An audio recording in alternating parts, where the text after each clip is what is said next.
Bismillahirrahmanirrahim. Assalamualaikum warahmatullahi wabarakatuh. Mahasiswa sekalian yang saya hormati, saya akan sampaikan kembali paparan kelanjutan dari paparan yang pertama tadi terkait dengan bagaimana menjabarkan alur dari kompetensi sampai kepada tujuan pembelajaran. Kita lihat di paparan ini bahwa alur penjabaran dari kompetensi dasar, ya, biasanya kita turunkan kompetensi dasar itu menjadi IPK. Nah, dari kompetensi dasar menjadi IPK, itu bisa, IPK adalah indikator pencapaian kompetensi. Jadi 1 KD itu bisa menjadi lebih dari 1 IPK. Ya. Mohon diingat pada 1 KD itu biasanya kalau kita jabarkan, maka dia bisa lebih dari 1 IPK. Bisa 2, bisa 3, dan lain sebagainya. Kalau memang kompetensi dasarnya cukup lebar atau bisa diuraikan menjadi beberapa IPK, maka harus juga diuraikan. Nah, dari IPK, maka kita akan mampu membentuk atau membuat lingkup daripada materi pembelajaran. Jadi dari IPK-IPK yang diuraikan dari kompetensi dasar tadi, maka kita akan menyusun materi pembelajaran. Lingkupnya apa saja? Karena materi pembelajaran kalau kita uraikan juga cukup banyak, sehingga kita harus lingkupkan menjadi IPK ini itu materi pelajarannya apa, lingkupnya mana saja. Nah, dari materi pembelajaran kita turunkan kembali menjadi tujuan pembelajaran. Nah, jadi tidak bisa tujuan pembelajaran lepas dari IPK, karena IPK kemudian materi pembelajaran atau lingkup pembelajaran, maka barulah tujuan pembelajaran. Sehingga di dalam tujuan pembelajaran biasanya kita menyusun tujuan pembelajaran menggunakan model ABCD. Saya kira Anda tahu ya ABCD. A, audience, B, behaviors, C-nya apa? Condition, dan D-nya adalah degree. Ya, jadi uraikan dari setiap materi yang ada tadi, tujuan pembelajaran kita uraikan bisa menjadi 2 atau 3 juga, ya, sesuai dengan luasnya ruang lingkup dari materi pembelajaran. Jadi tujuan harus mengandung unsur A, B, C, D agar mudah nanti dalam membuat indikator-indikator untuk penilaian. Nah, setelah itu alur penjabarannya, maka proses pembelajaran bisa kita lakukan karena sudah ketahuan tujuan pembelajarannya apa. Nah, dari tujuan pembelajaran itulah maka proses pembelajaran bisa kita lakukan. Jadi kita tidak akan lepas memberikan proses pembelajaran selalu dibatasi oleh tujuan pembelajaran yang sudah kita susun. Nah, setelah proses pembelajaran terbentuk, ya, biasanya ini urutan-urutan dalam proses pembelajaran ya. Walaupun sebetulnya sebelum seorang guru mengajar di sekolah, mengajar di kelas, maka yang mesti kita siapkan adalah rancangan pelaksanaan pembelajaran. Nah, rancangan pelaksanaan pembelajaran atau disebut dengan RPP itu adalah bagian dari salah satu perangkat pembelajaran. Sedangkan perangkat pembelajaran itu cukup banyak. Contohnya tadi ada RPP, ada bahan ajar, ada media, kemudian kalau praktek juga ada job sheet, ya, kemudian juga ada alat evaluasi. Nah, supaya proses pembelajaran dapat diukur apakah sudah tercapai tujuan pembelajarannya, ya, maka dibuatlah penilaian atau instrumen penilaian. Dari situlah akan ketahuan bahwa tujuan pembelajaran yang sudah dilaksanakan tadi ternyata sudah tercapai. Nah, dalam kaitannya menyusun instrumen penilaian, karena fokus kita, karena mata kuliahnya adalah evaluasi pembelajaran, maka kita akan fokus kepada bagaimana menyusun evaluasi, menyusun penilaian yang baik. Nah, slide berikutnya kita bisa lihat di sini. Sebetulnya kalau kita lihat dari secara keseluruhan pembelajaran di sekolah, maka kita mulai dari kurikulum, ya kan? Kurikulum yang sudah kita turunkan tadi, maka saya akan bicara tentang kurikulum. Kurikulum berbasis kompetensi yang kita miliki, yaitu kompetensi adalah seperangkat sikap, pengetahuan dan keterampilan yang harus dimiliki, dihayati, dan dikuasai oleh peserta didik setelah mempelajari sesuatu muatan pembelajaran, menamatkan suatu program, menyelesaikan suatu pendidikan tertentu. Ya. Jadi untuk menyelesaikan suatu pendidikan tertentu, contohnya dari SMK, maka dia harus menamatkan suatu program. Ya, programnya adalah program sekolah menengah kejuruan. Dari satuan pendidikan, programnya macam-macam. Melalui kalau SMK ada program keahlian apa, program keahlian apa. Kalau Anda masuk pada program keahlian LAS atau mungkin TKR, ya Anda harus selesaikan menamatkan program. Nah, program itu terdiri dari muatan-muatan mata pelajaran. Ya, mata pelajaran harus dilalui juga capaian pembelajaran tadi yang sudah kita uraikan di atas tadi. Itulah sebetulnya fungsi daripada atau pengertian tentang kurikulum. Nah, ciri tanda kompetensi tercapainya adalah indikator pencapaian kompetensi atau IPK. Jadi ciri-ciri bisa tercapainya kompetensi atau kompetensi adalah seperangkat sikap pengetahuan dan keterampilan tadi. Ciri-cirinya adalah di indikator pencapaian kompetensi. Yaitu kemampuan yang harus atau yang dapat diobservasi untuk disimpulkan sebagai pemenuhan kompetensi dasar pada kompetensi inti 1 dan kompetensi inti 2. Dan kemampuan yang dapat diukur dan diobservasi untuk disimpulkan menjadi pemenuhan kompetensi dasar pada kompetensi inti 3 dan kompetensi inti 4. Ya, itu intinya ya, inti dari kompetensi. Nah, untuk itu, maka di dalam pencapaian itu, maka Anda harus memahami bagaimana sih untuk bisa memahami dari keseluruhan dimensi tadi, dari sikap, ya, atau afeksinya, pengetahuan dan keterampilan atau psikomotorik. Jadi ini ada kaitannya dengan pemahaman terhadap taksonomi.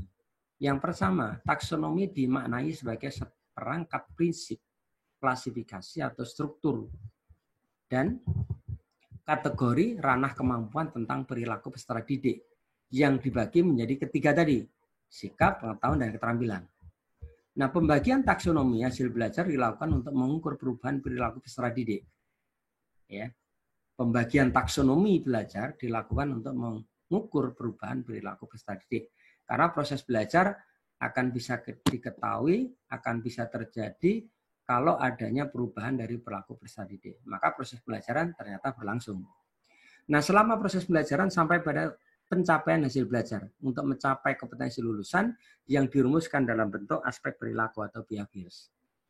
Klasifikasi perilaku hasil belajar berdasarkan taksonomi Bloom disempurnakan oleh Henderson dan Krathwohl, dikelompokkan menjadi sikap, afektif, yaitu perilaku, emosi, perasaan, dan sikap dan merasa. Yang kedua adalah pengetahuan atau kognitif, yaitu kapabilitas intelektual dalam bentuk pengetahuan atau berpikir. Yang ketiga adalah keterampilan atau psikomotorik, yaitu keterampilan manual, ya, manual atau motorik dalam bentuk melakukan. Nah, jadi ketiga ranah atau dimensi inilah sebetulnya yang akan kita pahamkan melalui seperangkat pembelajaran yang akan kita sampaikan. Dan bagaimana cara mengukurnya dari ketiga taksonomi yang ada tadi, atau ketiga ranah melalui taksonomi. Nah, yang pertama adalah ranah sikap. Kita bisa lihat dari gambar yang ada, ya, gradasi taksonomi sikapnya, ya, kombinasi reaksi afektif, konaktif, dan kognitif. Ya, mulai dari menerima, menanggapi, ini kalau bisa disingkat biasanya M1, M2, M3, M4, M5. Menanggapi, menghargai, menghayati, dan mengamalkan. Jadi ranah sikap biasanya perubahan tingkah laku sampai pada tingkatan yang paling tinggi adalah mengamalkan. Jadi awalnya ya menerima dulu lah, menerima informasi tentang apa, ya. Contohnya kalau sikap spiritual itu kita bisa contohkan bahwa pada saat kita sebagai seorang muslim bisa saja menerima ceramah tentang faedah atau manfaat bagaimana sholat subuh berjamaah di masjid. Nah, itu baru menerima.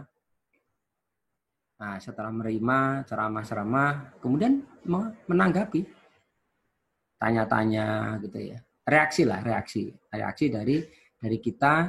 Kita ingin lebih banyak tahu lagi.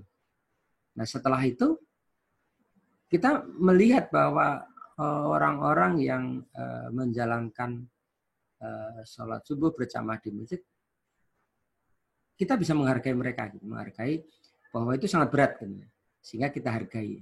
Nah, menghargai bahwa kebiasaan itu akan sangat berat ya. Itu tahapan ketiga. Tahapan keempat adalah menghayati. Sudah mulai dihayati di dalam hati, ya. Walaupun mungkin belum begitu rutin, artinya ya masih sering ikut dan tidak. Nah, itu mulai dihayati. Nah, kalau menghayatan ini benar-benar dihayati sampai mendalam, akhirnya sampai pada mengamalkan. Nah, pada saat tingkat mengamalkan inilah tingkatan yang paling tinggi dalam ranah sikap. Artinya secara otomatis kita sudah nggak rasa berat lagi, sudah otomatis kita sudah terbiasa lah.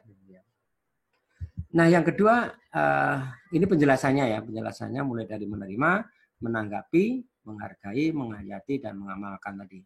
Dari mulai accepting, responding, valuing, organizing, ya, kemudian ke actualizing.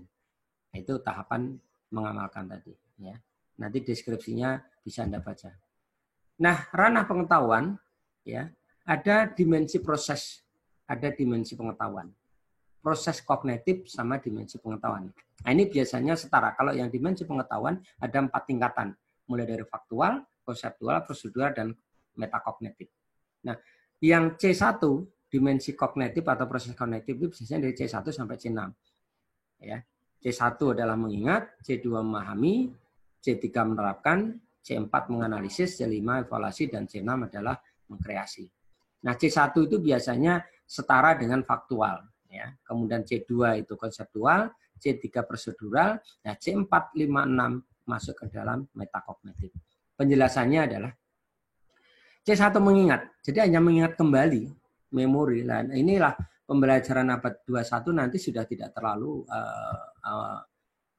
fokus kepada mengingat. Karena pada saat kita memiliki dimensi proses kognitif C1, nanti sudah tidak perlu lagi. Kalau zaman dulu iya, kita bisa mengingat nomor HP kita sampai 150. Sekarang 2 aja nggak ingat. Kenapa? Karena konsep ini, ya, mengingat ini, yang nanti pada saat kita bekerja, itu nanti sudah dikerjakan oleh mesin, oleh robot. Jadi kita tidak perlu lagi dengan analisis. Gitu. Yang kedua adalah memahami, yaitu mengkonstruksi makna dari pesan baik secara lisan, tulisan, maupun grafis. Memahami. Jadi memahami itu sudah mulai mengkonstruksi kembali ya, bahwa tidak hanya menghafal tadi, tidak hanya mengingat. Yang ketiga adalah menerapkan, apply, penggunaan prosedur dalam situasi yang diberikan atau situasi baru. Nah, ini sudah prosedural ya, sudah prosedur penggunaannya, tahapan-tahapannya sudah kelihatan. C4 adalah menganalisis. Menguraikan materi ke dalam bagian-bagian dan bagian-bagian itu saling berhubungan antara satu dengan yang lain. Nah, analisis sudah lebih kompleks lagi. Maka tadi menganalisis sudah masuk ke wilayah metakognitif. Karena dalam metakognitif sendiri kita tahu artinya adalah pengetahuan tentang kognisi, mengetahui dan memahami yang merupakan tindakan atas dasar suatu pemahaman, meliputi kesadaran dan pengendalian berpikir serta penetapan keputusan tentang sesuatu. Itu tingkatan pada dimensi pengetahuan yang paling tinggi, yaitu pada pengetahuan metakognitif. Pengetahuan yang awal pada dimensi pengetahuan tadi pada faktual, yaitu setara dengan C1, yaitu pengetahuan terminologi atau pengetahuan detail atau yang spesifik dan elemen-elemen tertentu. Jadi hanya sifatnya faktual nyata yang bisa kita hafal. Pengetahuan konseptual itu adalah di tingkatan dimensi pengetahuan yang kedua, yaitu pengetahuan yang lebih kompleks, berbentuk klasifikasi, kategori, prinsip, dan generalisasi.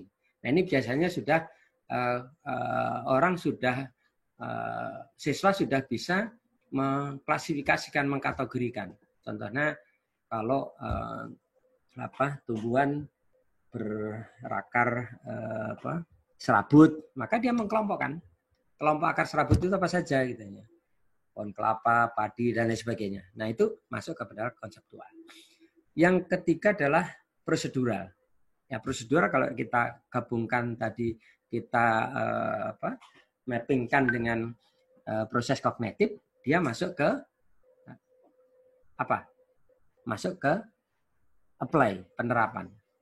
Nah, prosedur adalah pengetahuan tentang bagaimana melakukan sesuatu. Jadi sudah prosedur ya. Kalau contohnya saya belajar ngelas, maka urutan mengelasnya dari mana?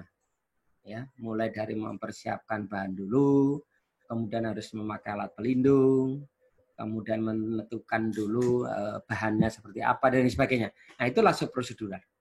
Nah, kalau kita lihat ke proses kognitifnya, ya, menganalisis atau itu dari menerapannya adalah penggunaan prosedur dalam situasi yang diberikan atau situasi baru. Nah, ini adalah dimensi proses kognitif. Yang terakhir adalah dimensi tentang keterampilan. Tapi sebelum kita masuk ke sana, coba kita lihat. Nah, tayangan ini. Ini perkembangan berpikir taksonomi Bloom, Revaged Anderson, ya, cognitive process dimension, kemudian pengetahuan, bentuk pengetahuan, knowledge dimension dan keterangannya bahwa C1, C2, C3 masuk dalam kategori law order thinking skill atau LOTS. Kalau dalam bentuk pengetahuan, ya dimensi pengetahuan tadi, dia masuk ke dalam pengetahuan faktual, pengetahuan konseptual dan prosedural. Kalau di dalam proses kognitif tadi C1, C2, C3. Yang masuk ke dalam kategori higher order thinking skill atau HOT adalah masuk dalam wilayah atau dimensi pengetahuan metakognitif. Kalau pada proses kognitifnya ada C4, C5, dan C6. Nah, ini kaitannya antara proses kognitif, dimensi pengetahuan, dan masuk kepada low atau higher, lot atau hot. Nah, yang terakhir adalah ranah keterampilan. Ranah keterampilan dibagi menjadi dua. Itu sebetulnya ini adalah olahan dari Dreyer, Dave, dan Simpson. Ya, Dreyer, Dave, dan Simpson. Keterampilan abstrak, mulai dari KA1, KA2, KA3, KA4, KA5, dan KA6. Mulai dari mengamati sampai mencipta. Mengamati, menanya, mencoba, menalar, menyaji, dan mencipta. Ya, ibaratnya orang bermimpi ya. Amatin dulu gitu loh. Setelah mengamati, kok mulai tertarik ya, kita tanya-tanya nih. Ya, amati, contohnya kita lihat ada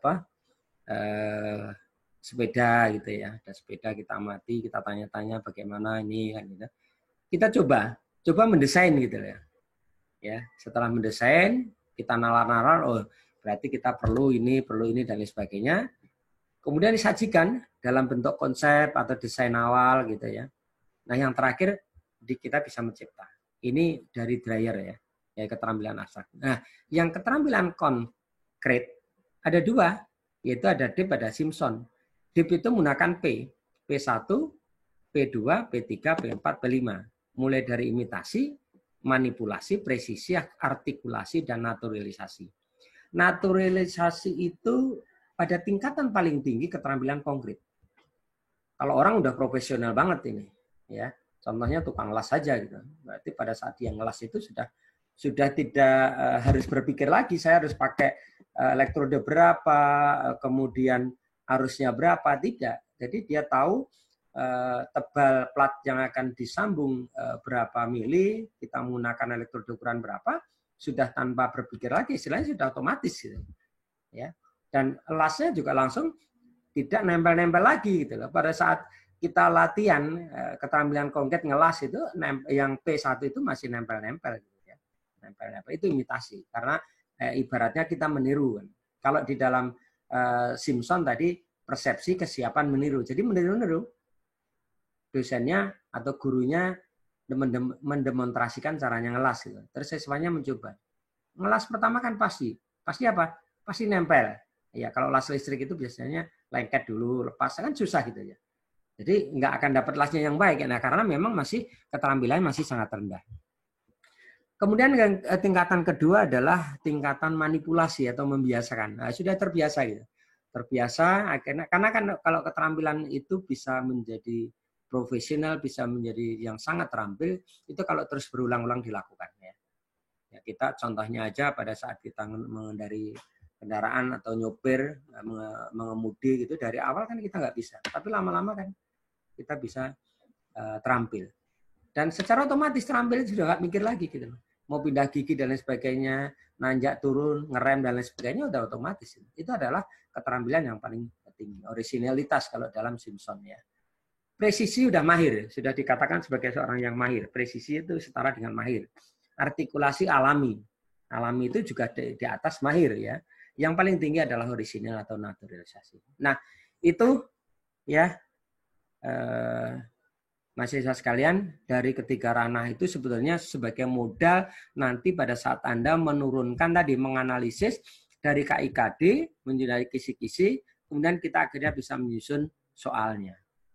Jadi harus paham ini dulu. Karena nanti di sini, di ranah ketiga ranah ini, akan kita temukan beberapa KKO ya. KKO itu kata kerja operasional yang akan digunakan untuk tadi, untuk menyusun indikator ya, atau menyusun indikator soal. Mungkin sampai di sini. Jadi paparan ini kita bagi menjadi 3 slide video karena cukup banyak. Nanti yang terakhir video saya akan menyampaikan tentang bagaimana mengisi tabel-tabel analisis sehingga akan ketemu ujung-ujungnya kita akan mendapatkan hasil analisis yang akan digunakan sebagai dasar untuk menyusun kisi-kisi. Demikian yang bisa saya sampaikan. Terima kasih. Saya tutup dengan Assalamualaikum warahmatullahi wabarakatuh.